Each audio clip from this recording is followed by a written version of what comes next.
Hello, greetings, Merry Christmas, and welcome to the Watching Brief office Christmas party, I suppose you could say. I'm joined, as ever, by the supremely festive Andy Brockman.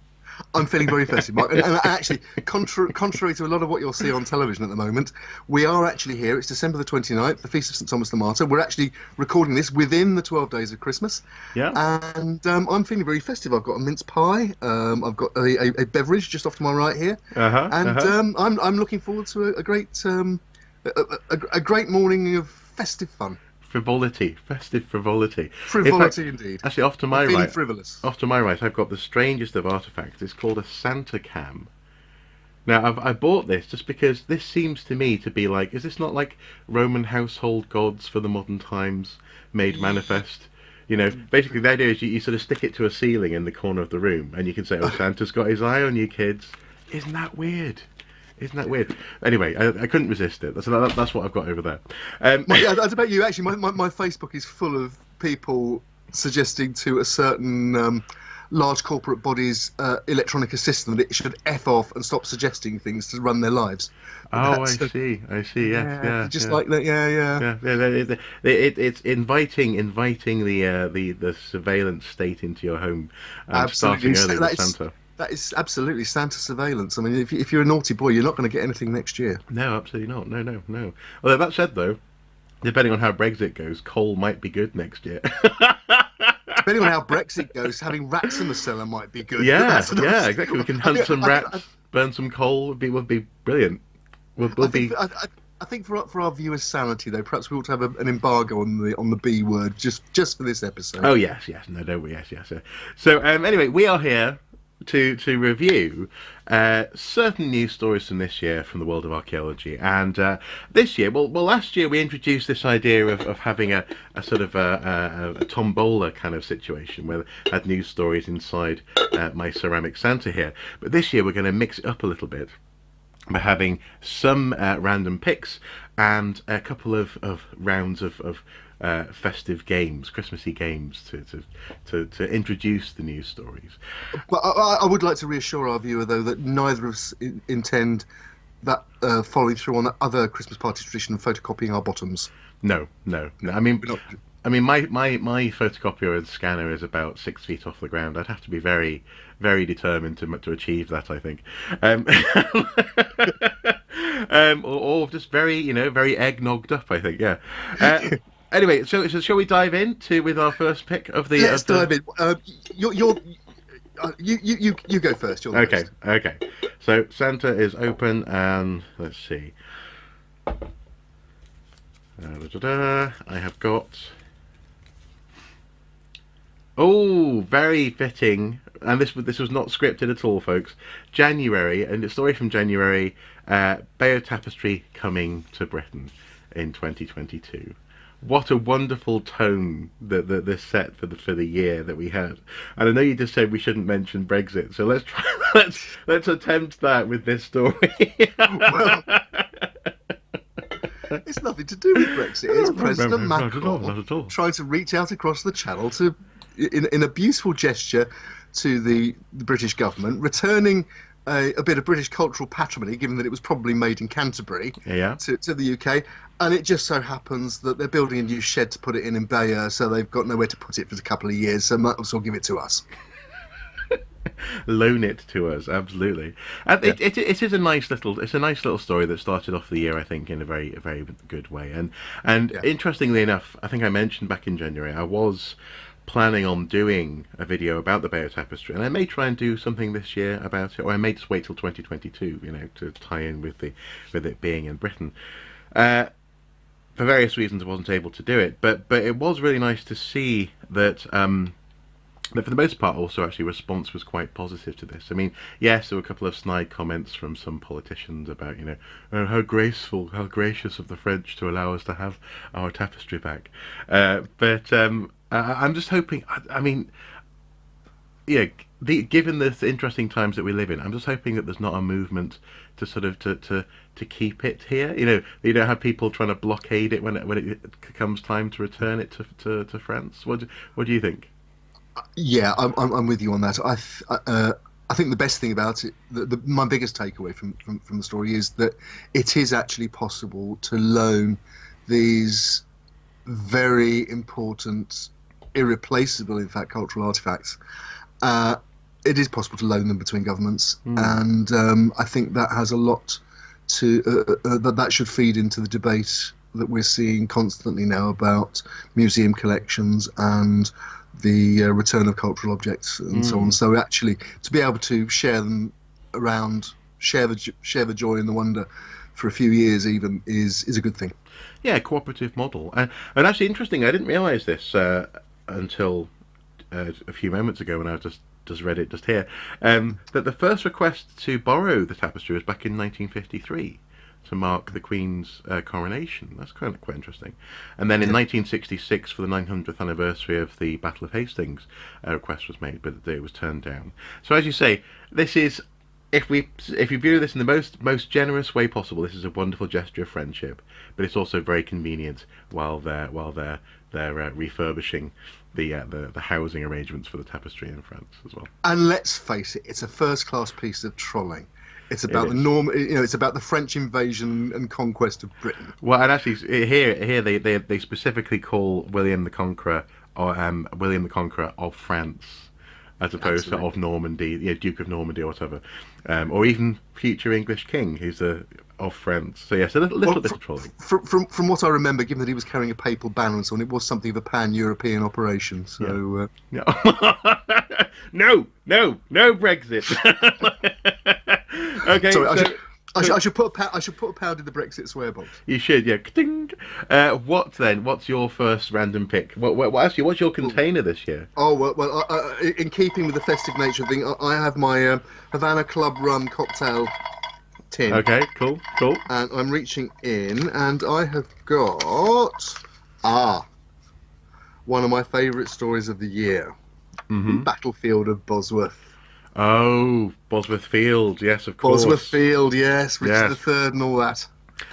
Well, okay, well, yeah, I've tiptoed around Brexit. Do you want to tiptoe around your introduction to this story? I don't want to tiptoe around Bosworth. I want to charge straight in like a medieval knight in full harness charging at the enemy.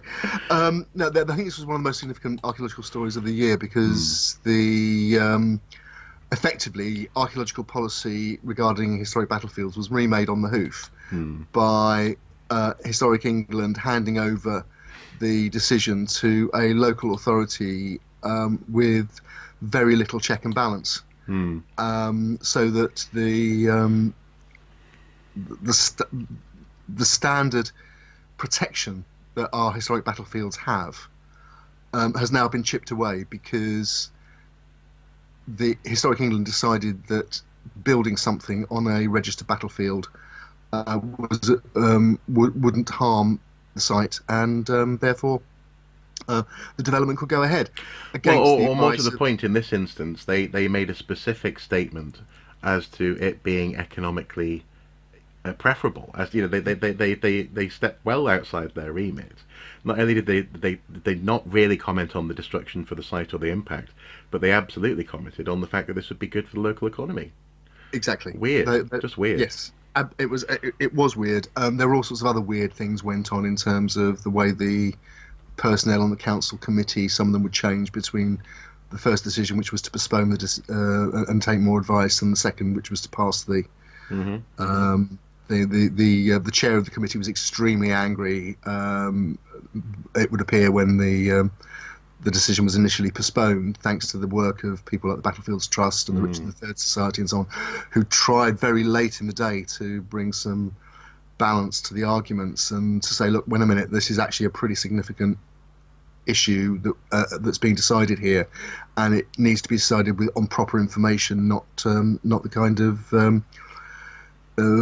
supportive reporting that was being given to the committee from Historic England and University of Leicester Archaeological Service. And I need to say, nobody behaved improperly or illegally on this, so far as we can tell, although it never went to judicial review. But although it could have done, but we're now in a situation where our historic battlefields are a lot less safe than they were in September before the decision was taken. Yeah. No, just a point of order though with regards to this battlefield. You were saying back when we were covering this in full, and actually, if you haven't checked it out, you really should check out we did a special bulletin, our first special bulletin, in fact, was about this, covering this in depth. But you were mentioned when we talked about it then that the focus of the battlefield was seemingly shifting, if anything, towards the development area in some respects. Right. Has that had an effect on where we think Richard III was actually finally killed? Because there is a plaque and a stone saying Richard the last Plantagenet King of England was slain here 22nd of August 1485. So is it one of those things where actually we really don't necessarily know what we thought we knew, and therefore this is an even more sensitive development than it might have otherwise have been? That's absolutely right. The more archaeology that's done at Bosworth, the more the understanding of the battle increases, obviously. But the location of the battle and portions of the battle are still very fluid. And certainly the most recent evidence, some of which has actually has come about as part of the preparatory work for this planning application for the Horry Bermuda autonomous vehicle test track, shows that the site that is going to be destroyed is almost certainly pretty significant in terms of the early stages of the battle. Certainly, it's probably where Henry VII sighted Richard III's army and made his own dispositions.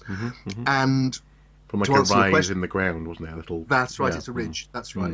It's a significant ridge in the landscape that appears, say, to have been important in the early stages of the battle. And to answer your specific question about the Richard's death, the current estimate, I think, is that it's within about half a kilometre of where the king was actually killed. So the estimated spot is within half a kilometre, or the development site, sorry, is within half. The development site, yeah, the edge of the development site is within about half a kilometre where Richard was actually killed in that last charge. Right. Okay.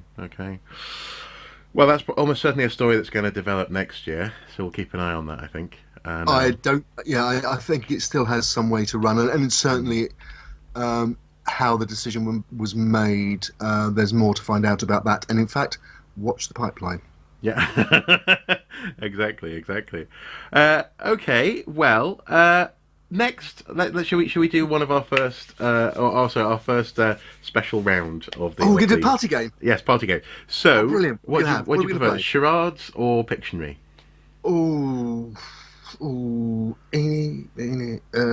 Let's do Pictionary. Okay, Pictionary, cool. You're gonna go. I'll go first. Yeah, I'll go first. Okay. I have here a blank piece of card, onto which I'm going to draw a news story from this year. Let's see if you can understand it. Now, I may end up sort of taking it out of shot every now and then, just to.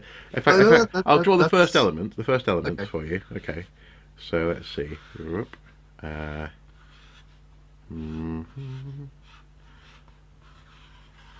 Okay. Have you been to the dentist? So okay. I'll continue. Okay. I'm drawing on the inside of a Cadbury's biscuit box, incidentally, which we very much enjoyed on Christmas Day. Other chocolate biscuits are available. Oh, absolutely, but very few are quite so lovely. Although that said, though, I do like a nice bourbon. Okay. No, I think I know where we're going with this one. So what's that?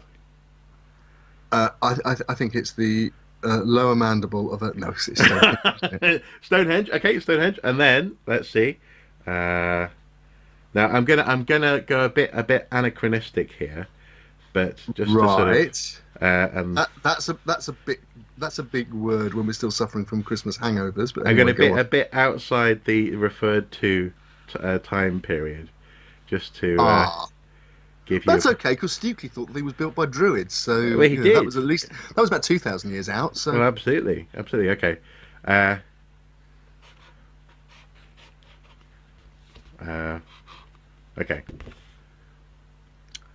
I can see a flag. Yeah. Is that a sort of sheep or something running across the woods? It's a dragon. Oh, it's Welsh. Yeah, Welsh flag. And I know what this is. Do you also is the next thing you're going to draw a piece of deoxyribonucleic acid? Actually, I'll do that. Hang on. Double helix. Yeah. Double helix. Hang on. Do you know what? I didn't even think to do that. I just had graves and a flag. There you go. I think we're dealing with a story about DNA in Stonehenge. Yes, and specifically that Stonehenge was built by the Welsh. No, that people buried near Stonehenge. People who were buried, there you go. Which the press then extrapolated to Stonehenge. Exactly. Which in Wales didn't even exist at that point. No, and also nothing resembling druids and all that sort of. But the point is, yes, this is the story, the news story that well done, by the way. This is the news story. It's a work of art. I hope you're going to frame that and put it in an appropriate place in your house. Oh, absolutely. I mean, it's going to go up with some of my my reconstruction drawings from uni. So this is the story that burials, and I know that's a Christian cross, but it's a grave. The burials around Stonehenge, seemingly those people had DNA that connected them to Wales. And this was an interesting one because at the time, on the one hand, I was very, very happy to see that some of this information had come back, and it was very interesting to know. But also, I was very much eager to try and tie down precisely what that meant, because those people were buried there by definition after the monument had begun to be built. They weren't buried there as the monument was being built. And in some circles of the internet, on Facebook, etc., people were going, "Oh, it must be a Welsh and Druids and Stonehenge confirmed, Half-Life 3 confirmed." Not everyone will get that reference, but ancient aliens. But in fact, what we had was a much more complicated story, whereby maybe an element of the monument, for example, the Blue Stones connection to Wales, might be linked with this. We've got to tie down what the timeline is. But at the very least, it was interesting to see that we're able to understand where some of these burials were coming from. Also, as well, the fact that these later burials weren't necessarily coming from, for example, the Netherlands or parts of northern France, as some people were suggesting, for example, with Beaker people. So it was an interesting element that added to the story of Stonehenge, but it was a story that was rampant and ripe with misunderstandings as to what the implications were for the monument. So the monument is still not Druidic, and it's not Welsh per se. It's just that parts of it came from Wales, the stones, and some of the people buried around it came from Wales, but it doesn't mean that Stonehenge is a Welsh monument. No, it does mean that it's still the biggest cash cow for English heritage, and they're still about to lam a dual carriageway across the World Heritage Site landscape, but that's another story. Yeah. What I liked about that particular story is that it ties in really with this view that's becoming increasingly backed by the evidence that prehistoric society, when monuments like Stonehenge were built, was far more cosmopolitan. The people travelled, or certain people at least, travelled far more than was ever thought in the past. Yep. There used to be the idea of cultural diffusion, where it was objects and ideas that travelled and not people. Now we're actually seeing it's actually people. Yeah, well, and what's interesting is that I don't quite, well, I do understand why, but it's interesting that people fell into this idea that somehow there was a more stagnant, stable, unmoving period in human history, when we've for a long time accepted that in the Paleolithic, at the last glacial maximum, art and shells and other goods were moving across thousands of miles in terms of distance. Yeah. And whether that means people en masse were moving or simply there were trade networks, nonetheless you need people to be carrying this material. So in some ways this kind of fits in nicely with that ongoing 40,000, 50,000 year history of people moving around, certainly around all of Europe. And this absolutely ties into that broader story of Stonehenge. But it was a story that you know, for personal reasons, you know, coming from Wales, but also for academic reasons, I felt the need to comment on, and also to try and add a little bit of context to the story back when it was published in when was this in August. Yep. So yes, there we go. Okay, what's your Pictionary then? My Pictionary. Here we go. Actually, are we? Is picturing a trademarked name? Well, What's your drawy guessy? Drawy guessy. The drawy guessy game. Yeah, this is not Pictionary, which is a wonderful game that is marketed by one of the world's leading toy manufacturers. Okay, this is my. Okay. I have here a pen. Is it a Sharpie? It is a Sharpie. Oh no, that's another trademark. Ah! And so here we go with Picture Guessy Game. Hang on. Sorry, I just need to. I can't quite see. Tell you what, I'm going to do something I don't normally do. I'm going to put myself up here. There you go. Now I can see all of you. Okay. Okay, so here we go. So we got. There's the picture. There's a little house. I can see a house. Yeah. Yeah, there's a little house. A little house. Little house on the prairie. Oh, it's not on the prairie. A little house on. It's a little house in a by a lake. Oh, by a lake. Oh, we need to hold up the picture a bit higher. Oh, okay, I can see that. Yeah, by a lake. By a lake. Okay, by a lake. Yeah. And this little flag. Giant lady, giant flag. Giant lady. Fishing. Flag. England. Is that an English flag? No, not England. Not England. Okay. Not England. And we've got. I thought we weren't doing Brexit. That looks like Dover. There's a. Keep away. There's somebody. Oh. Swimming in the lake. Oh, I like that swimming. Yeah, I like that. Head and arm. Yeah. Suddenly, out of the lake. Oh. There's a hand. And then the hand. Now you need to give me a chance to guess what you're drawing, though. Up a bit. Oh, this is the story of King Arthur. No. No. That is, if you had colours, should the flag be yellow and blue? Absolutely. I think this is the Swedish sword in the lake story, where a little girl called Saga, I think. Saga Vanacek. Yes, Yep. discovered a sword in a lake. Now I'm just going to move things around again. There we go. Cool. So, what drew you to this particular story then?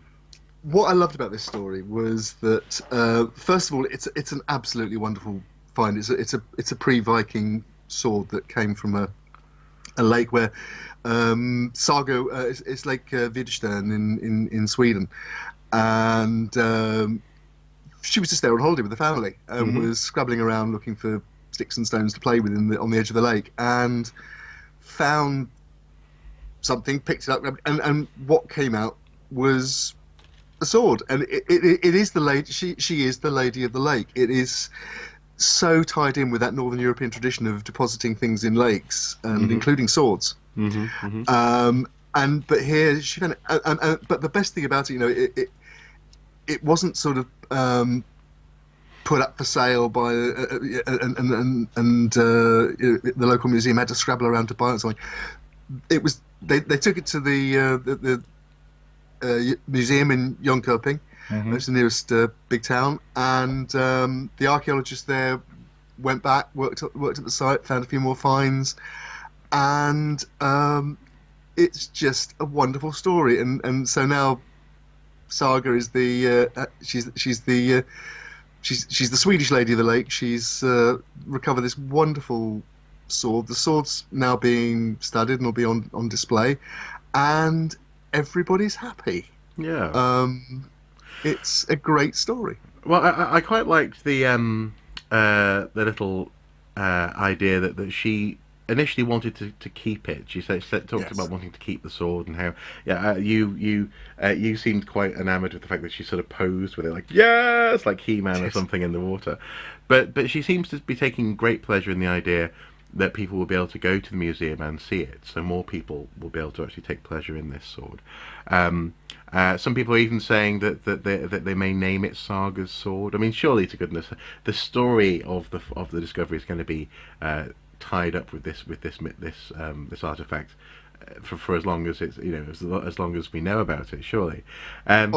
Oh, absolutely. I mean, particularly Northern Europe. We know these magical swords like King Arthur's Excalibur or Caliburn, and various other magical swords. They all have names, and they're all forged by magical or smiths with magical powers and so on. Well, and also, what's cool is that there's this element of the sword. In that sense, I guess, arguably, this is just the latest chapter in its story, because swords forever have taken on, as you say, magical properties or names, or the owner's sort of deeds are attached to the sword, or there's an element of, especially when you throw the sword into a lake, in particular, you are removing it from society because no one else is worthy of having this thing. That's right, which is the essence of the the essence of the King Arthur story, of course. You got a bit excited there. My hand caught on the edge of the computer. But also, actually, there's one final little thing as well, just in terms of, I suppose, from a professional standpoint, which was really nice, and that is that the museum's staff said in the local.se news story here, I covered it. We asked Saga not to tell anyone about the sword, because we were afraid that if this find would go public too soon, there would be a lot of people there, perhaps destroying our possibility of finding other things. And initially they weren't sure if it might be a series of graves possibly nearby, but actually this does look like more of a sacrificial deposition. But it was nice that actually she was able to keep this story to herself, wait a little bit for the process to happen properly, and then she got all the excitement of sharing it with the world as well. So it was a lovely story. Absolutely, and also again, although no money was involved, so as we're aware, the Jönköping County Museum archaeologists were also working with the Swedish Metal Detecting Association to do a detector survey around the part of the lake bed where the sword turned up, to see if there were any other metallic objects in the area. And I should just also add the Jönköping's Landsmuseum website says that the sword's currently undergoing conservation, and it should be on exhibition from the autumn of 2019. So that's something to look forward to. Yeah. Okay, cool. Well, actually, next year we might be going to Sweden, so that could be something to go and look at. Who knows? Absolutely, we'll have a great time. It's a wonderful country. Well, I'm definitely going to pop. We're definitely going to try. If we do go, we're definitely going to try and pop and see in Norway the Oseberg ship as well. Yeah. Which, of course, you're not allowed to touch. But I might have to. Off camera. So next, our next random pick of the day. What have you got? What has Santa dropped down your chimney? Santa, out of his bizarre biscuit. Actually, this is sort of Santa popping out of a biscuit. Actually, it's not really his belly. It's like he's going pop out of his bizarre biscuit bath that he's enjoying. I was going to say, it looks like a cross between a giant egg cup, an egg cup for an ostrich egg, and a bird bath. Well, yeah, and also as well, look, the snowman is really struggling. He's like, oh, So, okay, right. Anyway, we have a story from March, and this is the question posed, I believe, by Mola. The Museum of London Archaeological Service. Oh, just Museum of London Archaeology these days. Oh, okay. They asked the question back in March as to whether or not talking about archaeology actively puts archaeology at risk and archaeological sites at risk. Now, interestingly, this ties in with one of our Muppets of the year, and we're going to do a rundown of our Muppets of the year towards the end. But I found this story to be interesting because obviously it ties in directly with really basically what forward-facing, public-facing, forward-looking archaeologists, I count us in that bracket, are trying to do, and that is talk openly and publicly about archaeology. It ties in with that sort of work, but also it does highlight a very real possibility and probability, and in fact for many archaeologists reality, that they need to be careful about how they talk about. I mean, we've just been talking about Saga being asked to be quiet for a little bit about the discovery prior to the sword coming up out of the water. They say prior to being able to confirm the discovery, so that came out of the water. To preserve the integrity of the site, and so this whole story is an interesting balance, I guess, between professional integrity, best practice, and that element of best practice that also involves a certain amount of what we call, or what lots of archaeologists call, public archaeology. I mean, what was your takeaway from this news story? Well, it ties in with something I heard, and we discussed at the time back in November, that I heard at the London Archaeologist Conference, where a very senior archaeologist from one of the large contracting units working in London told the conference quite matter-of-factly that there were certain discoveries that they weren't allowed to talk about because the people they were working for didn't want them talked about. No. And I have to say, I find that very disturbing. Because although we have a duty of care to the past, which means that, as in the case with Saga, certain discoveries might need to be kept quiet until the work's been completed, because there are bad guys out there who would move in and try to steal objects from sites and for their own collections or to sell. And it happens, we all know it happens, and we need to do everything we can to make sure that it happens as little as possible, and when it does happen, people get caught and hopefully end up in front of the courts.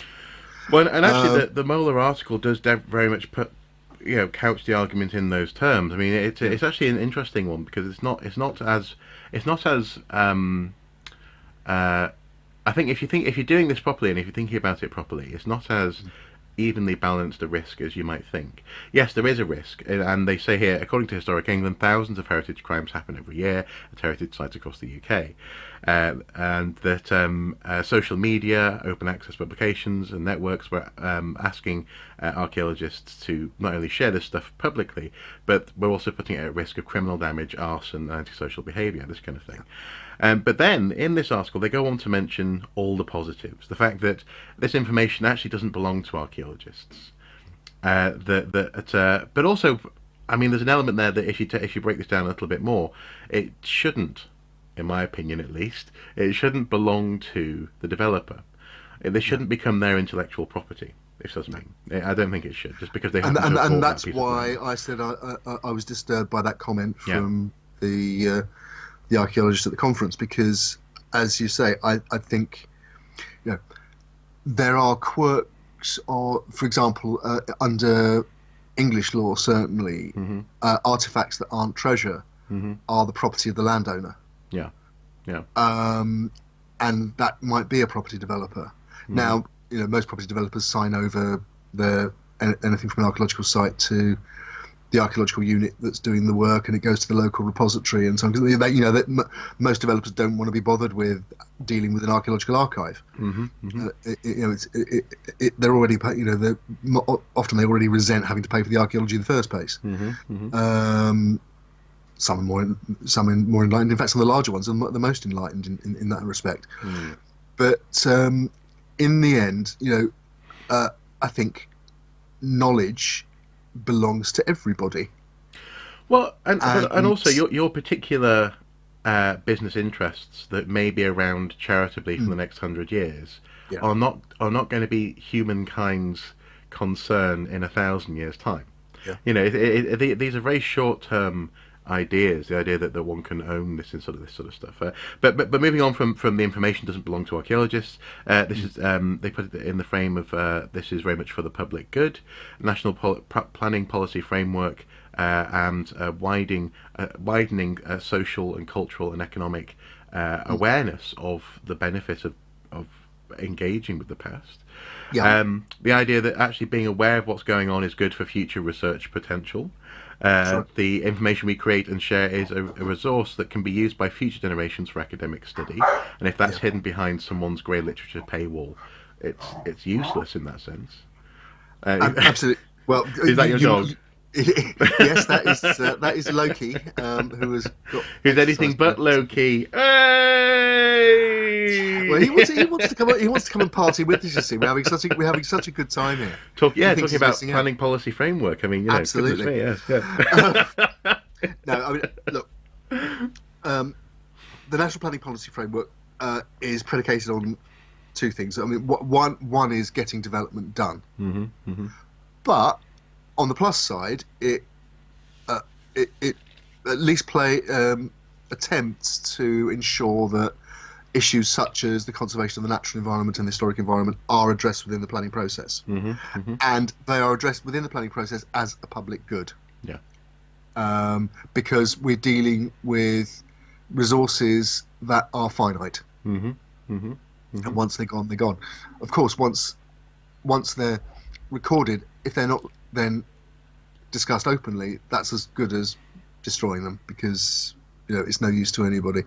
And so I think that's where I get concerned about the idea that and we see it in some of the more controversial development cases as well, where there are, I won't always say conscious, but certainly attempts to limit the access to information to groups outside of the magic circle who are taking the decisions until it's too late to raise objections. And Bosworth Field. Bosworth. Goodwin Sands.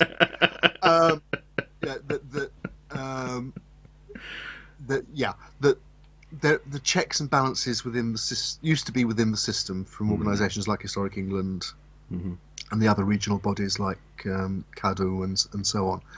That's now no longer the case. They are active participants in facilitating developments, and it's not their fault. That's the remit they were given by the Cameron government when they were restructured. Sorry, they Dave Cameron, not Cameroon government.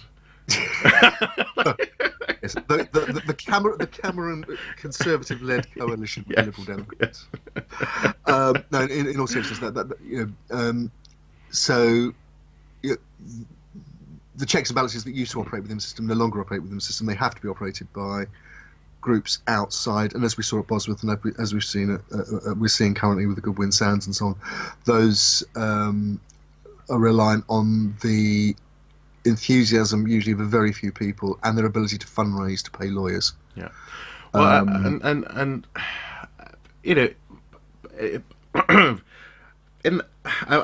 I really shouldn't have to repeat myself on this, but it's one of those things where I continually feel the need to highlight archaeologists are not a priori anti-development. We don't always, before we understand the situation, just dive in and say, no, you can't do this. But I think almost on a sort of a philosophical level, just as with government, when you don't have an effective opposition, policy becomes biased and it doesn't serve the general population properly, or loose, or badly drafted, or whatever. Exactly. When it comes to this sort of discussion surrounding any number of sites across the country, and of course Bosworth Field is a high-profile one, unless you have a body whose job it is to be, in effect, Her Majesty's opposition, and actually make these arguments advocating for the intact nature of the site, and even with the provision that this stuff is advisory, unless you have that, decision making is always going to be flawed, and it's always going to be biased in a way that does damage in a way which again is very time limited. It may well be at the moment a priority to be on the side of aspirational, forward-looking development projects, but in 30 years' time, 40 years' time, 100 years' time, will people actually thank us for that? My suspicion is no. If we have too much of a cavalier attitude to the protection of historic sites. Absolutely, and I think again to pull it back to where we started this with the Mola provocative article.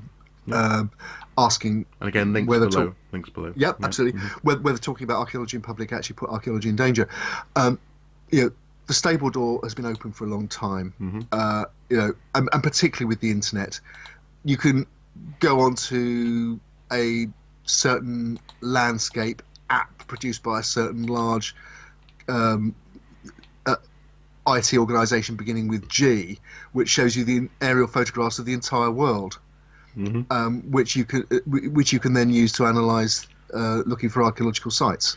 So with this company, you can ogle a map. You can indeed do that. Yes. You can Google. Absolutely. If you go down to Swindon to look at the air photograph collection down at Swindon, you don't have to sign a piece of paper saying that you're a bona fide archaeologist and you won't use this material for going out metal detecting at the weekend. So the maps, the air photographs, they're available to everybody now. Yeah. and metal detectorists and other people who want to exploit the past. And not all metal detectorists want to exploit the past, I know that. Some metal detectorists are extremely responsible and work with archaeologists and aren't in it for the financial benefits. I feel like we should have a little written disclaimer at the bottom. Yeah. But in all seriousness, everybody uses the same methodologies now, using the same data sets. Yeah, well, and if we come back to that comparison between in government or in a debate or anything like that, in that sense, there is a whole interest group out there who already are using the best of their tools and the best of their rhetorical devices to make their case on the past.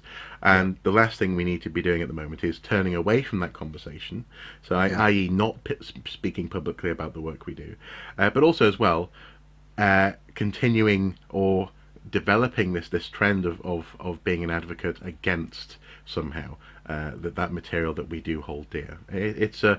This is a time for public-facing archaeologists, I think, to do a good job, and a part of that job involves walking this line of having integrity, but also being a little bit fearless in the face of a very complicated and broad conversation that is increasingly busy and busied by people who accidentally and also willfully misrepresent what it is that they're doing. But again, that's a whole other world. But this whole idea of people for the benefit, for example, of just very quickly. For example, on this platform on YouTube, where this video is being streamed, there are YouTube channels that start up and after a couple of years talking about really random odd things like conspiracy theories and ancient aliens. They have 500,000 subscribers and they're deeply popular, and that is real, and that's not going away. No. And unless more archaeologists actually provide the level-headed, decent, well-meaning and also ethically sound counterpoints, then of course we're going to be on a slippery slope to a place that none of us really want to go to. It's important. No. And can I make one final point as well on that?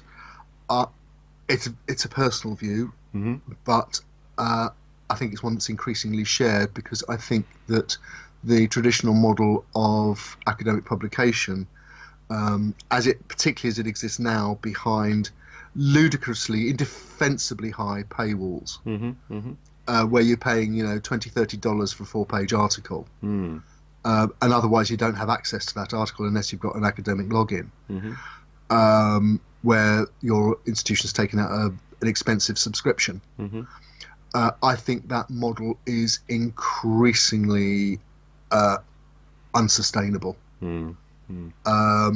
I think it's creating an academic apartheid, even within some academics. There's concerns that academics from universities in poorer countries, for example, who might not be able to afford the sky-high subscriptions, don't have access to the same articles that their counterparts with exactly the same level of qualification have in the first world, and that is just not acceptable. And that's within the archaeological bubble. That's within, as it were, if you want to call it an ivory tower. So absolutely, and I think in the end, openness has to win out, because if we're not open and frank with discussions, then bad things happen. No, absolutely. Okay, what's do you want to go for your second pick from the rum tin? Oh, the rum tin. Let's see the rum tin. What have I got? Oh, this is exciting. This is so exciting. This is just perfect. This is one of my other favourite stories of the year. This is Archaeology Barbie.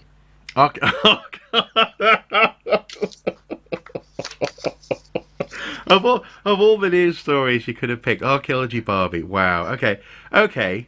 Please tell me, why Archaeology Barbie? This was the promotion of a Barbie doll figure who basically got a bit mixed up as to what she actually wanted to do, because she was billed as an archaeology Barbie, but she was the artifact that she was able to dig up with her trousers on was, I think it was an ammonite. Yeah. A little plastic amulet, which She had all the trappings and the equipment of a. She had a gilet jaune. Yeah. Had a little a miner's hard hat. lamp. Yeah, hard hat with a lamp on. So obviously she was doing work in a cave in a cave situation. Properly equipped, boots and everything, but she couldn't make up her mind whether she was an archaeologist or a paleontologist. Either of which are wonderful careers to go into, and particularly for women. So it's just a shame, really, that they couldn't make up their mind. And in fact, I just have to say, even the Guardian, the right-on, politically correct Guardian, got into trouble 2 days ago when it billed a forthcoming film about Mary Anning as being about the 19th century pioneering archaeologist Mary Anning rather than the pioneering paleontologist Mary Anning. Okay, and presumably their inbox was crammed with archaeologists, I'm guessing so, because the article was rewritten within about an hour and a half. I bet. Well, actually, this is an interesting change in pace for you, because actually, I seem to recall when this story came out, and sadly, the links are no longer live. We can't actually see this archaeology Barbie. She was on the Smyth's toy company website. That's right. And also we were comparing it to a Lara Croft Barbie, a Tomb Raider Barbie that was, again, also sadly is no longer available on Barbie's website. But I seem to recall that you were much more in favour of this than you sound now. At the moment you're saying, hang on, don't try and wriggle out of this. I was firmly of the opinion of it's admirable, but they got it wrong. This was not an archaeologist, and you're like, oh come on, it's okay, it's fine, close enough. She's got some, looks like she knows her way around some mud. It's okay, whatever. Archaeologist, paleontologist, same thing. So have you come over to my perspective a little bit more? It is admirable, but they did get it wrong. No, I don't think the positions are mutually exclusive. Excuse me. Christmas lurgy's catching up. Okay. No, in all seriousness, I think it's fantastic that people who want to buy Barbies are being offered those role models, and that the manufacturers see a market in presenting those role models to their target audience. I think it's a great thing. Oh, I see. That was a semi-successful wriggle. Well done. No. Neither of us were really against the idea at all. It was more just a case of for me, it was a full-on, head slap moment or forehead, moment, because they just had to ask someone, what does an archaeologist do? How do they do it? And they would have immediately knocked it out of the ballpark. But instead, amongst archaeologists in particular, we were just rolling our eyes, like, yet again dinosaurs are being mentioned, and with the Guardian and so on and so forth. This is it's a current issue, and also the thing is, I think the main reason why I do take it a little bit more seriously than possibly I should do is because it does tie into all these other issues that we've talked about. It ties into how. And specifically how much attention archaeologists get when it comes to, for example, issues of planning process and this kind of thing. If people don't know what an archaeologist is, if it's just kind of some ephemeral activity that happens and it's something to do with bones, then we're already on a losing trajectory when it comes to making serious arguments about protecting the integrity of archaeology and the historical environment. So it is kind of amusing, but it's got this little serious little undertone, and I think that's the reason why I was a bit harsher on it than possibly you were early in the year. I think maybe. Fair point. I mean, I think the most important thing about this is that we remember that, first of all, many of our colleagues, and I think the archaeological profession is one of those professions where, although there are obviously difficulties and institutional biases and other issues that our female colleagues have to deal with, there are many active, very accomplished women archaeologists, and that's really important. And also we've seen initiatives like the terrific Trailblazers project that's been highlighting the contributions that women have made to archaeology over many decades now. Mm-hmm. So we do see the importance of these things, and I think actually part of the problem, if there is a problem, if even the Guardian can't get it right, when it should be second nature, that a paleontologist does dinosaurs and an archaeologist does people. Mm-hmm. Mm-hmm. But if they can't get it right, then we haven't been talking enough and loudly enough about what we do and who does it and why we do it. Yeah, and it goes back to our issue. It goes back to our previous conversation about communication. I think so. And actually, that is something that you and I are currently having a bit of a chat about. A project to do with this, aren't we? To do with what people think of when they think of history and archaeology. Watch this rectangular digital space. Exactly. Watch this little window. Yep. With great anticipation. No. Well, now we move on to our next, our final round. But this is another festive game, and this is going to be charades. Shall I go first again? Oh, go on, yeah. Okay. Go on. Okay, cool. So let's just see what this. Let's just confirm what I've chosen. Okay, cool. Okay, so charades. Let me think. I've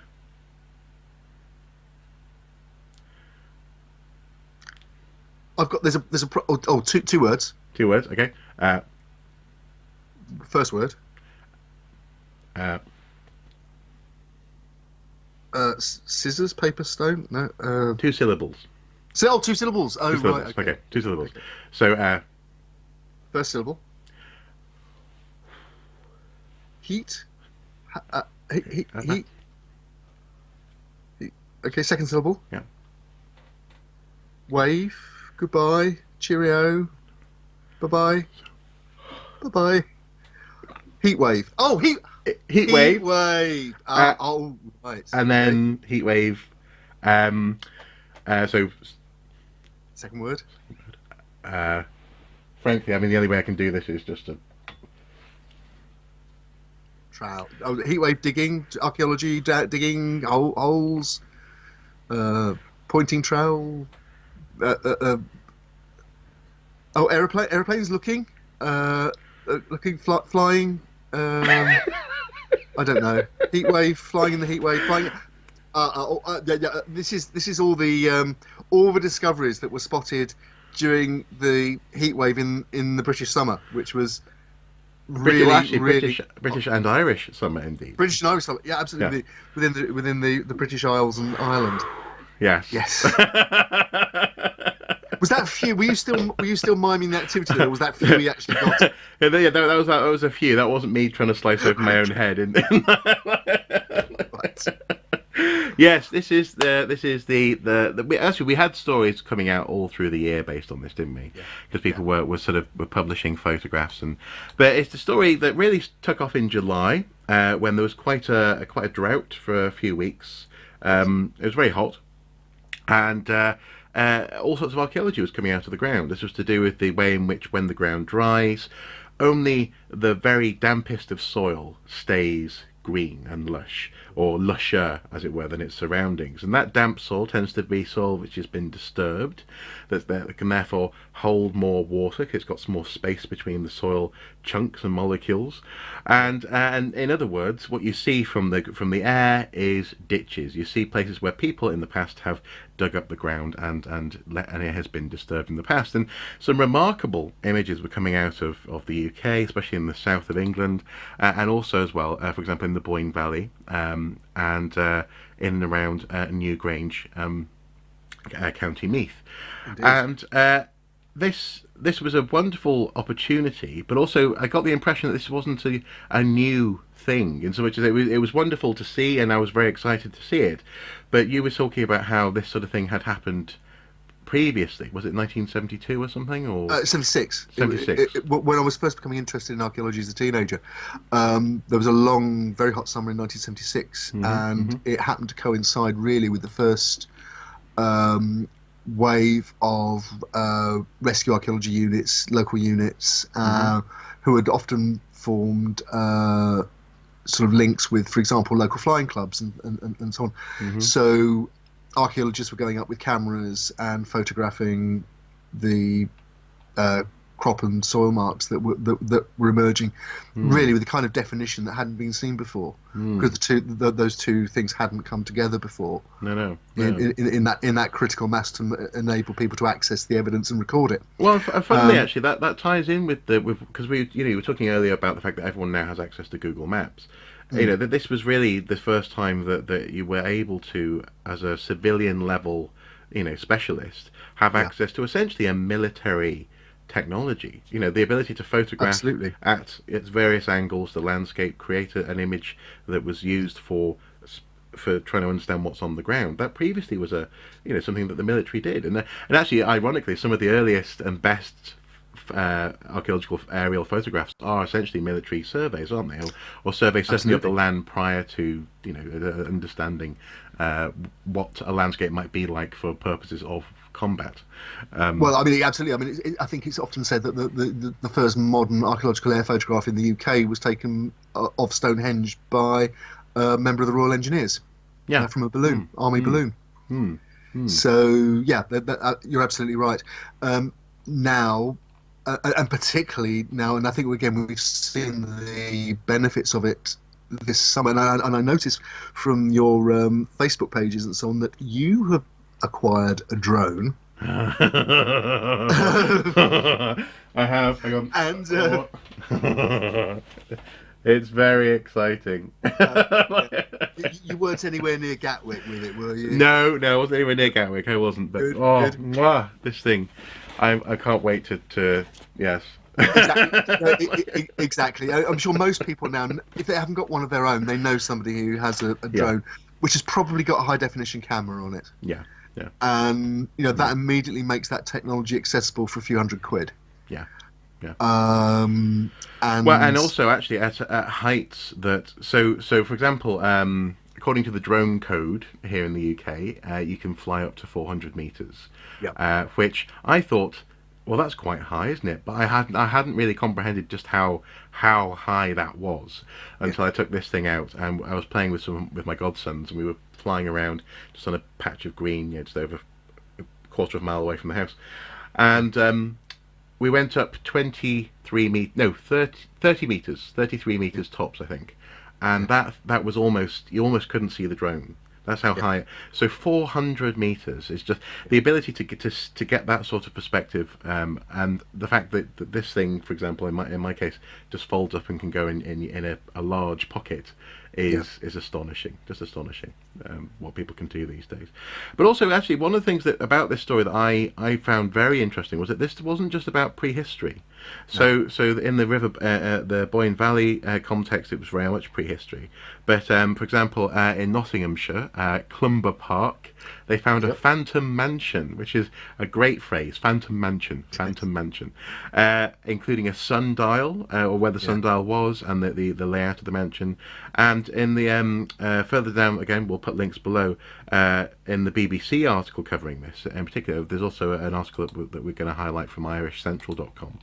But the BBC article, Lasham Airfield, was an RAF station during the Second World War, and close by are the remains of taxiways, dispersal pans, and other Second World War features which came out of the ground because of the heat. So this really was a year for spotting this. And actually, you mentioned the Irish Republic earlier with the Boyne, but also another thing that turned up this year was a wartime sign where the letters EIRE for the Irish Republic era had been put on a cliff edge facing the Irish Sea, so that German aircraft who were overshooting Liverpool hopefully would spot it and would realise that they shouldn't actually drop their bombs there because they weren't over England anymore. Right. So that, I mean, there's a huge amount. I mean, you mentioned Clumber Park. I know well because I used to live in Nottingham, and but it's events like this that really make modern garden archaeology possible. Yeah. Because otherwise it's very difficult to trace these features. But when you suddenly have these garden features from the Tudor period, from Jacobean period, Georgian period, cropping up in the grass, and you can trace them and relate them to maps and so on, you create a much richer discipline that's able to move on really to the next level of investigation. Well, I think this is something which I highlighted when we talked about this, but again, in this news story at Gawthorpe Hall, Lancashire, there was a really lovely angle that they were able to take on a feature that had come out of a lawn, and they basically took the photo from the same angle as a photo that was taken in almost certainly the early 1900s. But basically, a photo that was sort of Victorian Georgian, but showed you what that archaeological feature looked like when it was new. So actually, this is also actually a type of archaeology which is revealing stuff that's just outside of human memory, and that we can actually use. Frankly, I can use as a teaching tool, the ability to show, actually, this is what the stuff looked like when it was around. We have a photo of it, and this is what's left archaeologically after the fact. So, just great stuff. Great stuff. Okay, what's your charade then? Hit me. I have a prop. You have a prop? Is that allowed in charades and charades? It is. Well, actually, come on! I used a prop. What am I talking about? Exactly. Okay. So it's. Okay, 2 words. Yep.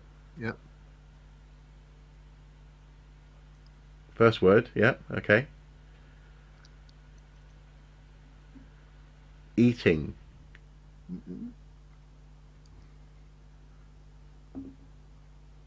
Second word. Yeah. Oh, hang on. I can't quite see your hands. Sorry. Up a little bit. Are you pointing at you? Your belly. Eating me. You're... Cheese. Gorgonzola. Chiaphili. I love a good piece of chiaphili. Cheddar. Okay, cheddar. Cheddar me. Cheddar man. Okay, Cheddar Man. I get it. Yes, I get it. Very good. Although I don't know actually, how could you possibly have done charades for Cheddar Man? You'd have to go very surreal to do that, wouldn't you? Cheddar. Cheddar Man. We'd have been here all. We'd have been here forever. Absolutely. This is the news story that came out in February, I believe, isn't it? Of That's right. Cheddar Man, and specifically a study of his genetic makeup that strongly indicates that he had dark skin. Goodness. Which got certain people on a certain position in politics very bitey indeed. It was hilarious. It was hilarious, but it was also a bit unfortunate because we also saw in parts of the reason why I say that is because we saw people attacking needlessly elements of, for example, the wonderful Brian Sykes and his career by willfully misunderstanding portions of what he'd done and why he'd done it. So saying, oh, look at him, he's appeared on this TV show, he can't be a serious academic at all. Which again ties in with what we were talking about earlier about public-facing archaeologists. Professor Sykes is a public-facing archaeologist, or was a geneticist in that sense. Indeed. From Oxford, indeed. Exactly. So an academic who reached out and started a whole survey of the nations and indeed the world's genes. Sadly, though, recently his company's had to close down. Yep, just a year ago, in fact. Yeah, because other genetic services are offering other services for less money. But the point is that this resulted in all sorts of weird conversations about, and all sorts of weird obfuscations, people desperately trying to avoid and discredit the notion that actually Cheddar Man probably had dark skin and blue eyes. And well, for me, that's unremarkable. That's actually unsurprising, especially when you put it in the context of other Neolithic genetics that we know about. Ava in Scotland, the Bronze Age burial, she had darker skin than modern Scottish people do, for the most part. This is part of the story of humanity and the fact that people, when they first came to Europe, they were not pasty. to put it one way. That's the point, I think. And again, it's another one of those things that maybe as archaeologists we can communicate and should communicate more. Yeah. Is that we are an animal which evolves. To take maximum benefit from the environment it exists in. Yeah. And if we move from one environment to, if you and I moved to Africa and our descendants stayed there in 5,000, 10,000 years, we wouldn't be the colour we are now. No, no. And this, I mean, the thing is that to a certain extent you can't blame people for not, for raising an eyebrow, because you're in that weird realm whereby there are certain, I've forgotten who the academic was. Was it Malth? It wasn't Malthus, was it? There was a certain person who was a colleague of Darwin, who suggested that, for example, giraffes are tall because they reach. They want to be taller, therefore they become tall within a generation or two, and it's one of those things where that is an element, though, that the environment does affect the genome, but through aspects of natural selection. Oh, absolutely, and again, it's not my specialism, but I understand. I mean, from reading people like the late great Stephen Gould, that geneticists argue about whether evolution takes place over a steady period or actually can accelerate quite substantially in certain circumstances. Well, and I mean, as far as I'm concerned, it really has to do with the advantageous or non lack of advantage from certain mutations, especially in the more dramatic, sudden jumps in evolution. If someone happens to have an advantageous change in their body, then they're going to propagate more readily. It's absolutely. But funnily enough, just yesterday I was listening to a program on the BBC which referenced the suggestion that's coming out of Africa that certain elephant populations are suddenly producing smaller or even no tusks. And the suggestion is that is a response of the population to poaching. And the population is adjusting itself to be less desirable to poachers. Well, and just and this is interesting actually. So in this context, it's not necessarily that the elephant is going, I'm going to have a baby with a smaller tusk. It's more a case of the larger tusk animals are being killed. They can't have children. That's and therefore, actually, there is a tendency now towards elephants that have smaller tusks because they're not being hunted and they're able to have more babies. So this stuff can happen surprisingly quickly in some instances. I did like this is another BBC article covering this one, as you would expect, coming from just outside Bristol. This story. I love this little mini headline within the story: "Extra mature cheddar." They found the Stone Age Briton had dark hair with a small probability that it was curlier than average, blue eyes and skin that was probably dark brown or black in tone. This combination might appear striking to us today, but it was a common appearance in Western Europe during this period. Stephen Clark, director of the Channel 4 documentary on the find, said, "I think we all know we live in times where we are unusually preoccupied with skin pigmentation." And that is true. Even compared to, for example, the classical world, we are far more obsessed with what colour someone's skin is than where they came from or who they are. Professor Mark Thomas, a geneticist from UCL, said, "It becomes a part of our understanding. I think that would be a much better thing. I think it would be good if people lodge in their heads, and it becomes a little part of their knowledge that Cheddar Man was not necessarily cheddar coloured." I'm adding to his quote there. That wasn't me. That wasn't him. Sorry. Cheddar Man's genome reveals he was closely related to other Mesolithic. Cheesy jokes. Yeah. Cheddar Man's genome reveals he was closely related to. They say here other Mesolithic individuals. I'm not sure he was Mesolithic, but to Mesolithic individuals. Maybe they've written that slightly wrongly. Maybe other Mesolithic individuals, so-called Western hunter-gatherers who have been analysed from Spain, Luxembourg and Hungary.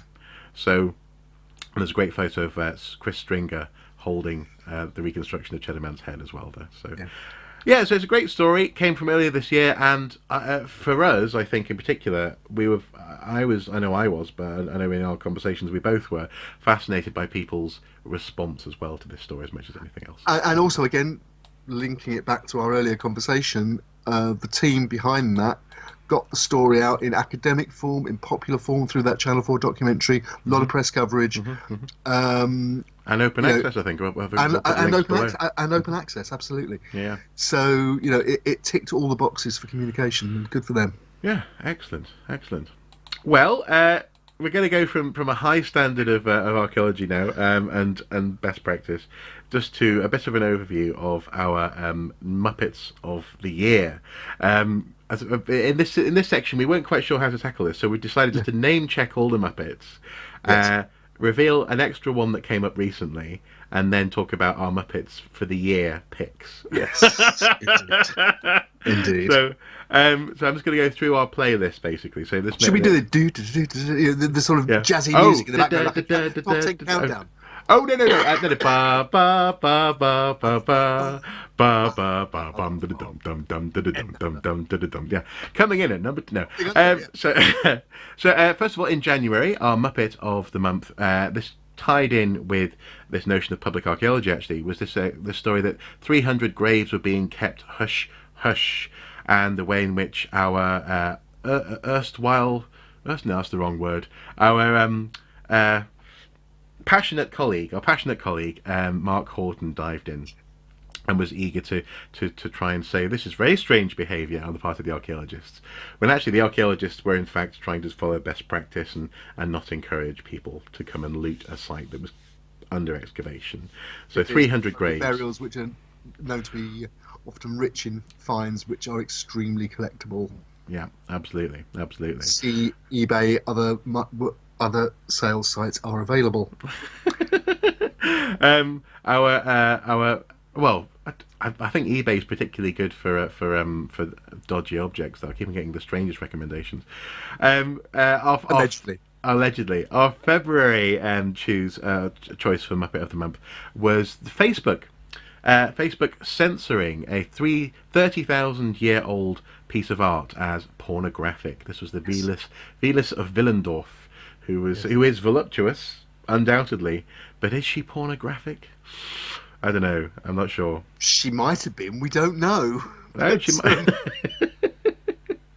She might have been, certainly, yes. But I think in the modern context, I think she counts as culture and art. So that was an interesting. Art. Absolutely. In March, we chose as our Muppet of the Month the idea that alien bodies were mangling ancient burials. This was a strange one, wasn't it? So people were seemingly mucking about with. So I'm just going to check this one, because this one's a little bit hazy in my memory, actually. Let me just dive in there. Trying to choke me to stop me talking about it. Oh, absolutely. Oh no, there we go. That was it. So people basically were, especially in the context of Peru and other cultures that people like to point to as having had contact with aliens in ancient times, seemingly are sticking back together random body parts to create alien-looking bodies. So is this trade in body parts, but also it's like the Victorian curio cabinet taxidermist making the cockatrice on, isn't it? It's like the mermaid in the Horniman Museum, isn't it? That's right. Yeah. Or the merman. Yeah, that was an odd story, and also actually I think I'm still quite repulsed by it. It's quite repugnant behaviour. It's not very good. Muppet of the Month in April was Archaeology Barbie. I think I pushed for that to be the Muppet because it was admirable, but wrong. That's unfair. It wasn't her fault. She didn't write the copy. No. She didn't. That's true. She didn't. No, she wasn't consulted herself. Yeah. No. Typical archaeologist, really. Nobody bothered to ask her. No, exactly. Yeah. What was it? She's an expert. So what you know of experts? Experts. Who cares about expert opinion? In May, we chose as a Muppet of the Month the idea that a congressman, I believe, in America, was suggesting that rocks were the reason for sea level rise, rocks falling into the sea. The sea, yes. And also the slightly more serious context, conference. So people, let me just check this. People being banned from talking about archaeological discoveries at the BLM conference in the US. So feds block government archaeologists from speaking at a major conference, according to the Salt Lake Tribune.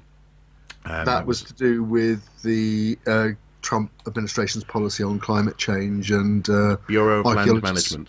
Bureau of Land Management, that's right. Archaeologists weren't allowed to talk about the impact of of climate change and whether it was human influence and so on. Yeah, which is again well worth the Muppet tag, I think. Yes, in June, the people that barred them, not the archaeologists. Oh yes, yeah, the people that barred them, yes, yeah. In June, we chose as our Muppet of the Month the person who built a bird hide on a Neolithic burial cairn. That was a fascinating photo, wasn't it? It was like someone had tipped over a portaloo and painted it vaguely green. I mean, though I'm not convinced that would work as a bird hide, to be honest. It stood out quite sort like a sore thumb. Absolutely. Any self-respecting bird will keep its distance from something like that. Apart from anything else, you'd want to keep a distance from any kind of idiot who built a bird hide on top of a scheduled monument. Anyway, that's another story. That's why they were a Muppet. Precisely. In July, our Muppet of the Month was Peter Whittle. Whittle, not Little. Whittle, talking about Roman London and getting it wrong. Spectacularly wrong. Spectacularly wrong. And remind me, who is Peter Whittle? Peter Whittle is I'm not. So many of them resigned. I'm not sure if he still is a member of UKIP, but he's only at the time he was a member of UKIP on the London Assembly. I think he ran for. He'd been the UKIP candidate for Mayor of London, but he got bitey because the Museum of London started talking about Roman London being a cosmopolitan, multicultural city, and friend Peter jumped in with both feet with the whole political correctness gone mad. Basically, he didn't know what he was talking about. No, he didn't. He really didn't know what he was talking about. In August, we chose our Muppet of the Month. Egyptian curators, unfortunately, not the curators. This is the people who denied them entry to the UK for a conference in Newport, Cardiff, in somewhere in South Wales. Let's name the guilty. It was the Home Office. The Home Office, yes, the Home Office denied them access. Seemingly based on where they were from and also their rate of income, given that their income was below UK standards, but it was basically what they would and could earn doing their curatorial job in Egypt.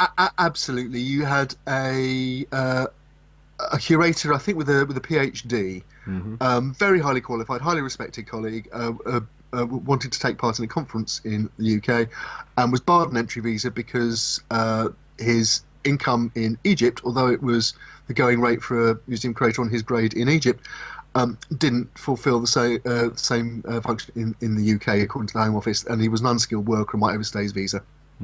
Idiots. Very, very strange. Very strange. Well, it's not strange in the kind of environment they're trying to create.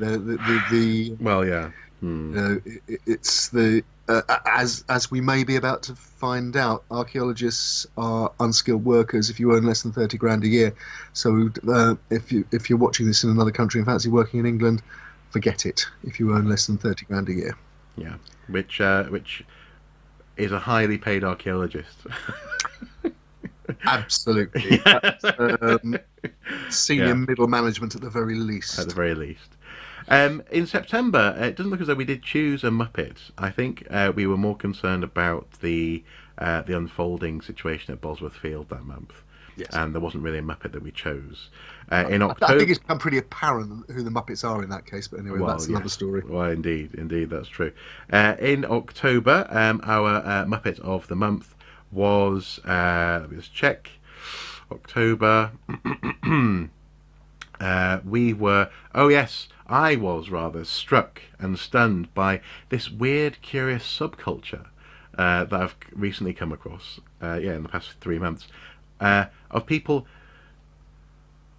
who believe that the establishment exists to prop up the current royal family and that sort of whole structure, that sort of elitist class structure, and that this is a concerted effort by archaeologists and historians as well to paint Britain as essentially Germanic, as opposed to having its own British, Celtic, however you want to frame it, culture. And in particular, this really came to my attention surrounding Sutton Hoo and the burial there. This is tied in with Sutton Hoo, King Arthur, the idea that there was an ancient Celtic alphabet that was somehow suppressing.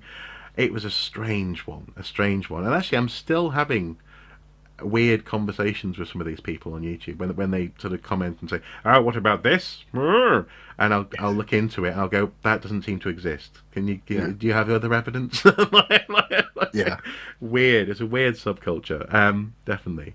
Although that makes change from aliens, though. It does, and that said, though, I mean, if we are suppressing the true history of this country, I'm waiting for my check.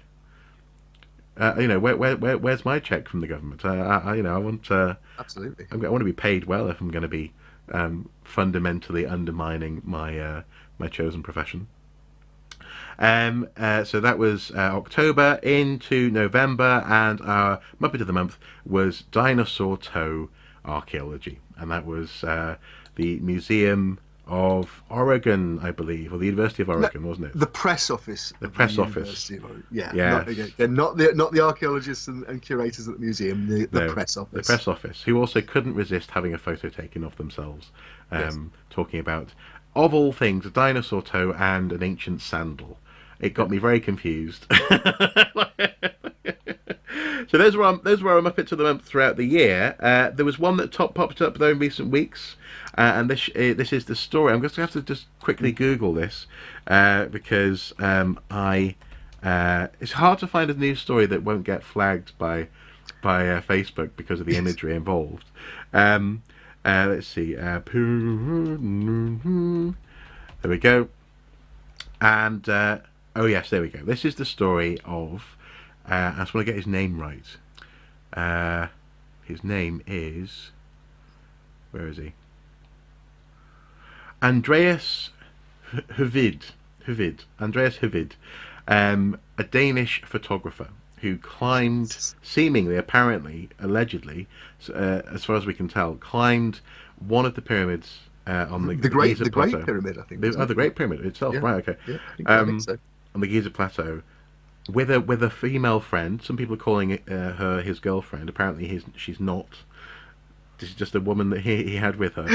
Somebody he happened to pick up in downtown Cairo. Yes. Apparently, they spent hours climbing the pyramid so as not to be spotted by the security force, and then took a photo of themselves in an extremely compromising position, essentially nude, pretending to.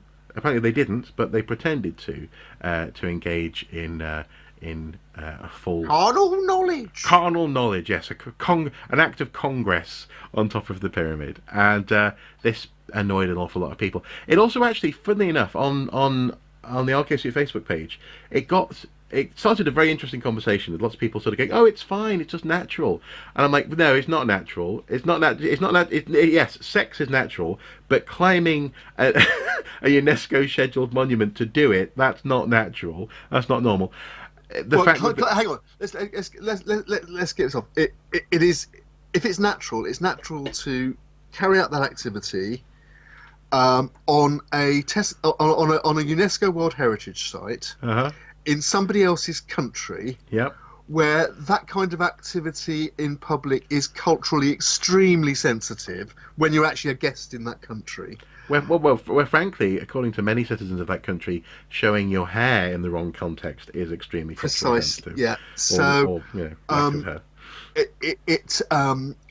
It might be an expression of artistic creative freedom, or it might be somebody who was actually not behaving with the sense that they were born with.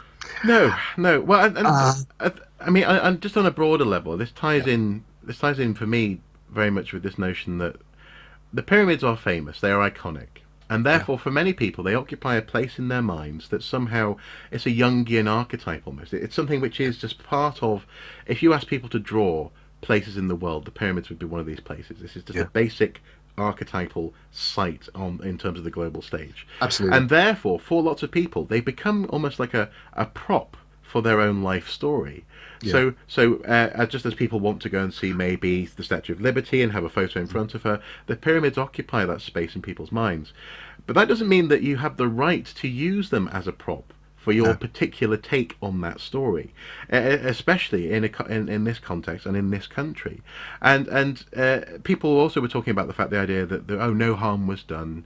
But people may well lose their jobs because of this. Even if you don't care about the cultural insensitivity or the fact that they were doing this on top of a grave monument or whatever, the fact of the matter is some people may well lose their jobs as basically as scapegoats because Andreas was out of the country before this footage became public. It's not like he can be arrested or fined. And there's one other point I'd just add to that. I mean, we're recording this as the news is still breaking about the bombing of a tourist bus at Giza yesterday. Oh, okay. And I mean, I certainly wouldn't make any connection between the two events, and it's nobody, as far as I'm aware, has yet claimed responsibility for that particular activity, which has killed a number of people. But the tourist trade in Egypt is incredibly sensitive. It's very important to the Egyptian economy, but it's also dependent on the willingness of the Egyptian people to tolerate it. And it's so I think it is beholden on anybody visiting anybody else. It's like you're walking into somebody else's house. Do you immediately start to redecorate the walls and defecate in the corner? Well, effectively in this case, probably you just don't do it. No, you just don't do it. Exactly. And manners. No, and also, I mean, if people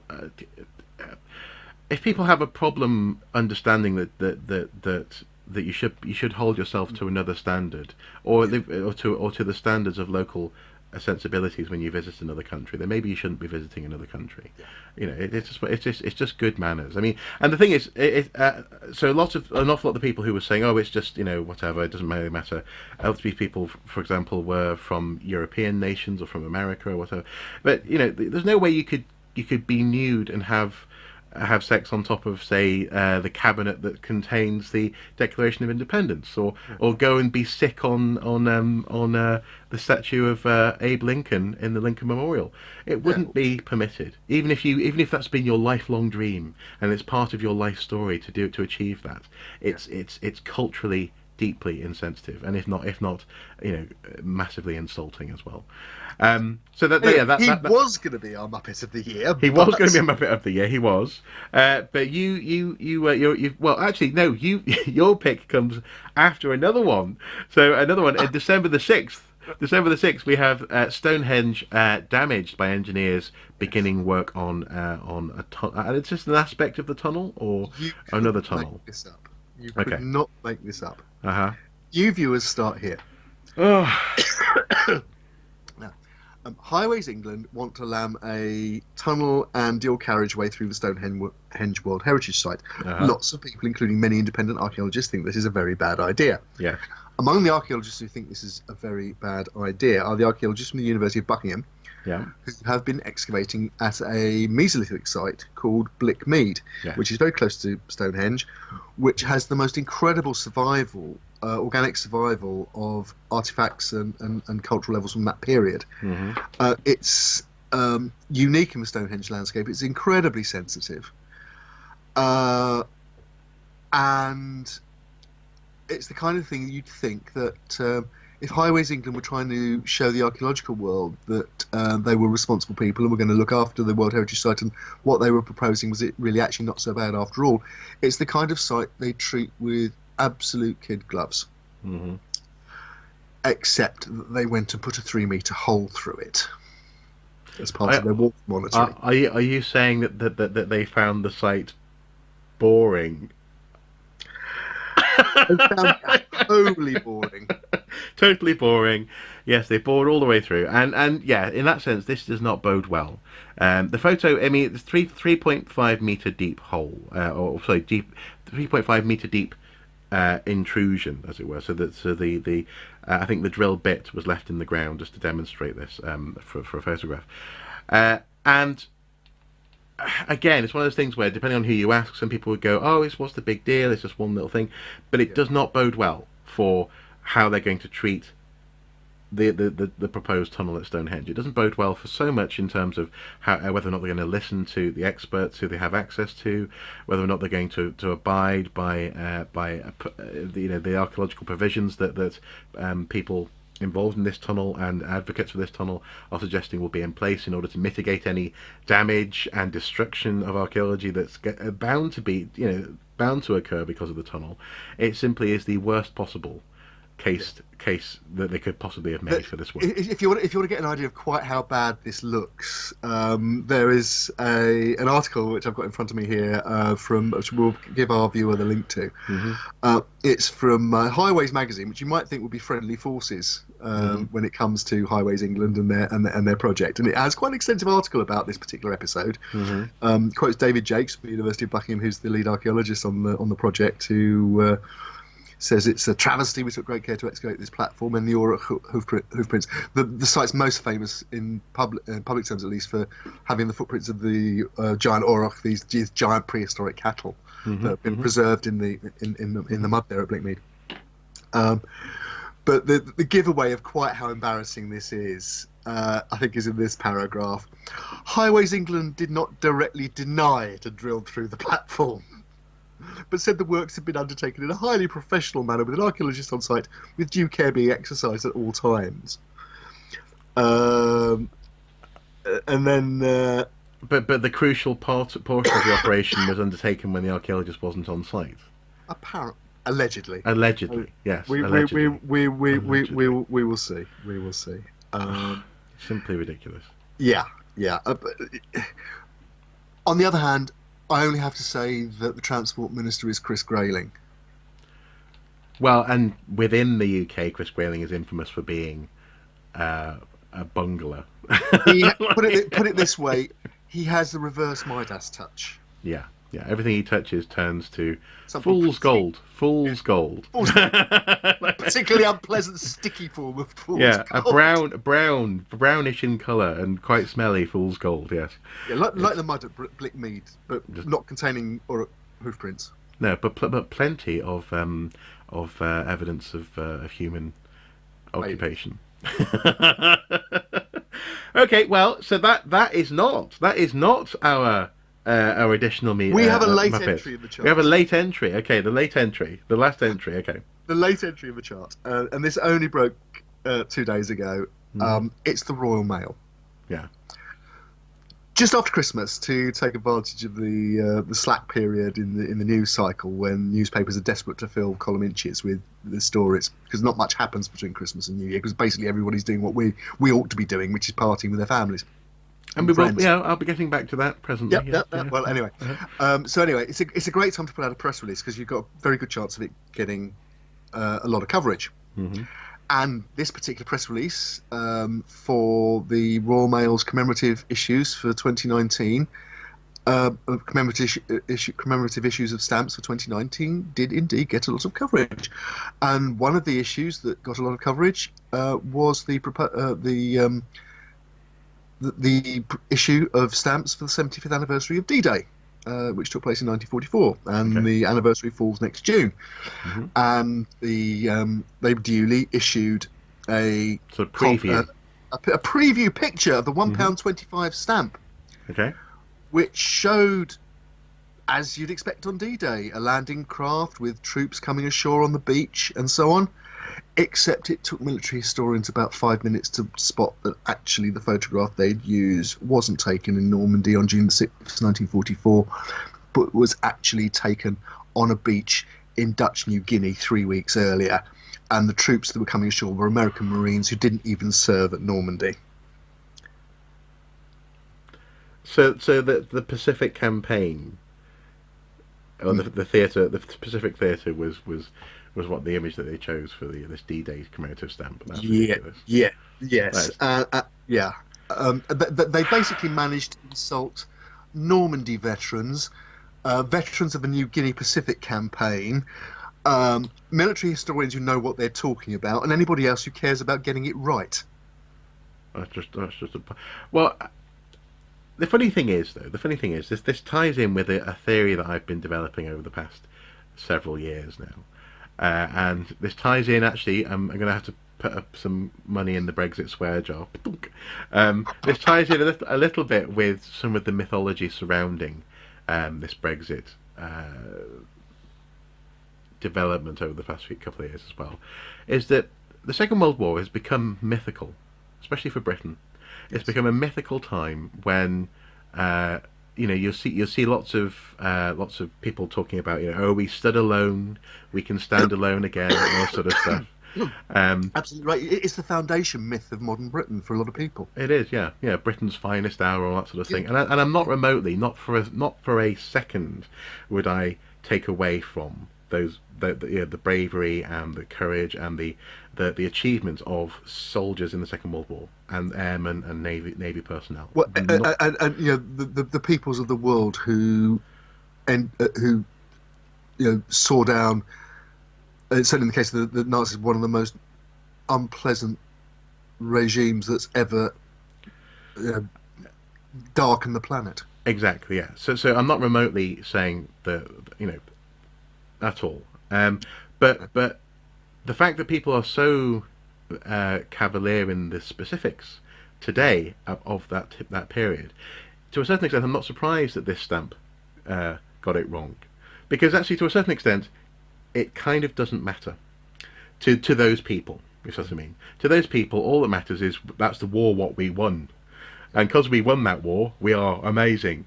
And Europe owes us. Yeah, Europe owes us. Yeah, right. Yeah, and I'm not actually going to apologise for that particular characterisation, because this is actually something that I'm seeing an awful lot of at the moment in public discourse, and so. This ties in actually very much with this idea of this mythical time in Britain's history, which is just about passing out of living memory.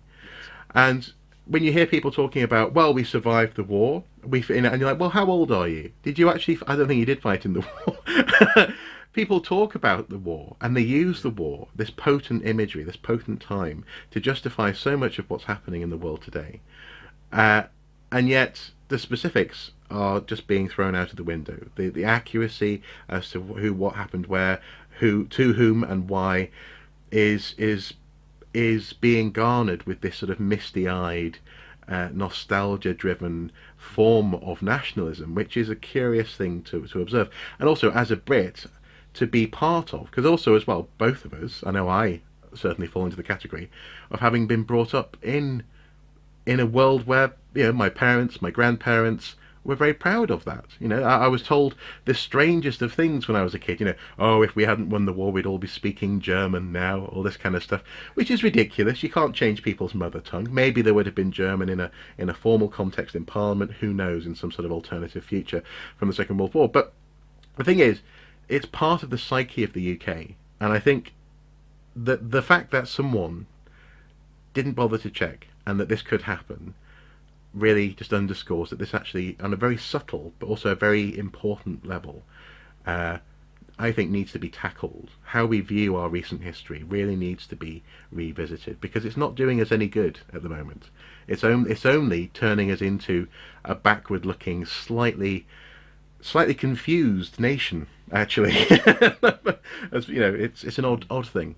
Yeah, I mean, I'm interested in the story as well, and I picked it as my sort of Muppet of the year, even though it is a late entry against some very stiff competition. Thinking particularly of Peter Whittle and Blick Mead. And Blick Mead. Mm-hmm. But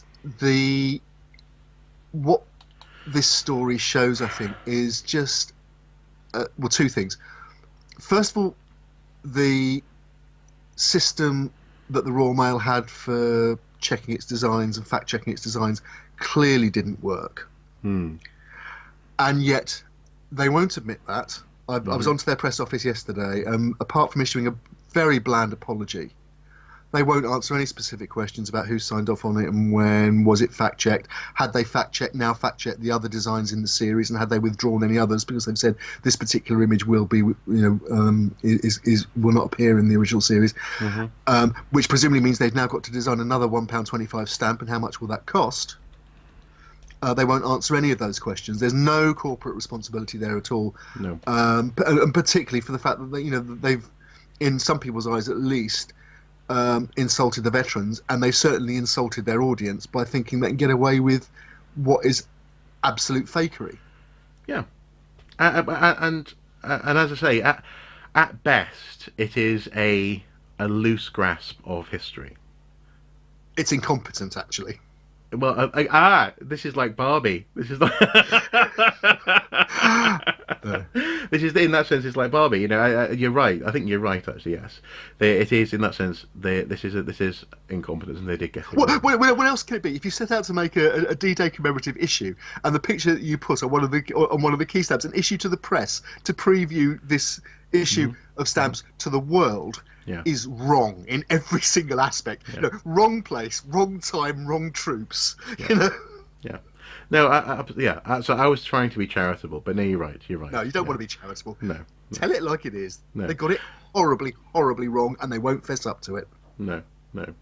And I do. I think we need to at the moment in this country revisit how we think about that time in our history and what it means for us today, because we want to be good neighbours, if nothing else. We want to be good citizens of the world. We don't necessarily. Well, we do. I'm not sure that everybody else does, unfortunately. Well, we should want to.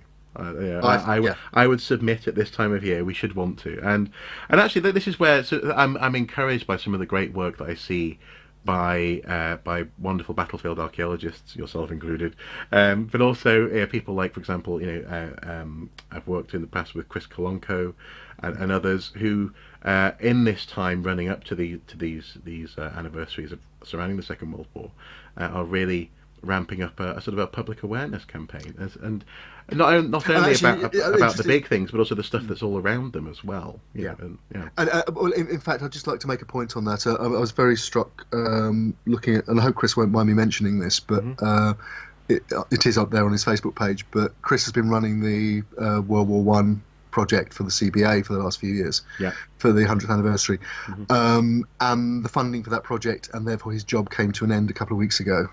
And I think that if there is one thing we should work towards in archaeological funding over the next year, it is that projects like the one that Chris has been running become sustainable in the longer term and aren't just time limited to however long your lottery grant is, because projects like that are really important and they only grow.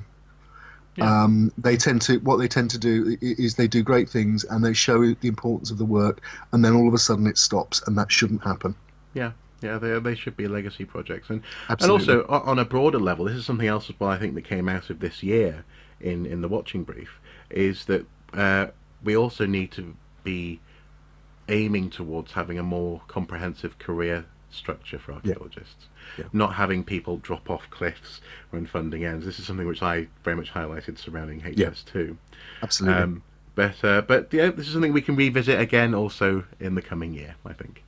Absolutely. Well, it's been a pleasure. That's been our office party. We ended on a fairly sombre and serious note. Oh no! Yeah, just go off and get absolutely based.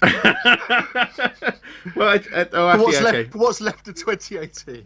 Yeah, it is 1:15, so I suppose you're just about allowed to by many people's standards. I'm not sure what it is. I think the clock's just struck 13, because I was just looking at the paper this morning. Apparently, John Redwood's been given a knighthood.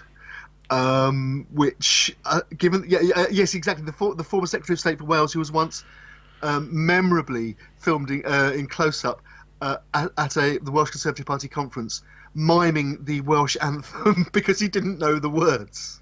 Well, yeah, that doesn't surprise me at all, But yeah, that's not remotely divisive. Or again, no, you should put some money in the Brexit swear jar there. I'm afraid that's a No, that's just having a pop at John Redwood. That's I'm doing Brexit. He's just a complete brat.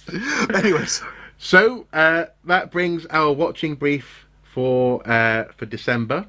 Our secret banter to a close. It's been watching brief fun. for the whole of 2018, actually. 2018, in fact. Yeah, this is our 24th episode. Is it really? Yeah, 24. Yeah, by definition, I think. Yeah, crackers. But it's been a pleasure. Looking back and looking forward, I mean, do you have any sense of what you think might happen in the next 12 months? What are we going to be doing in 12 months' time? But will you have a Christmas hat in 12 months' time? Maybe.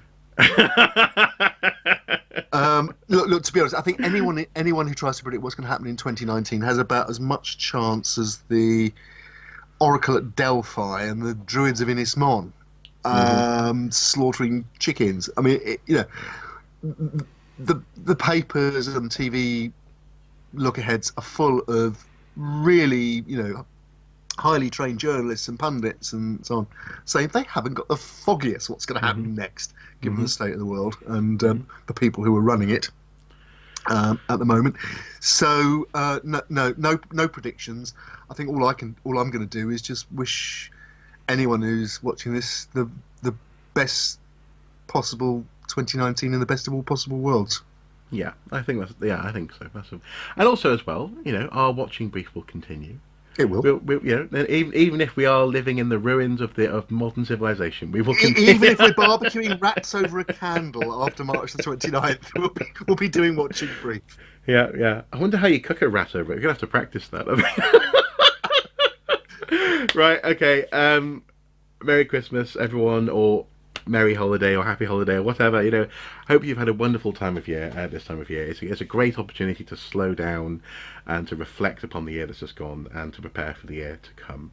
And I'm looking forward to looking forward with with a little bit of anticipation and anxiety, a little bit of that. But let's see what the new year brings. As ever, until next time, do take care. Bye bye. Bye bye.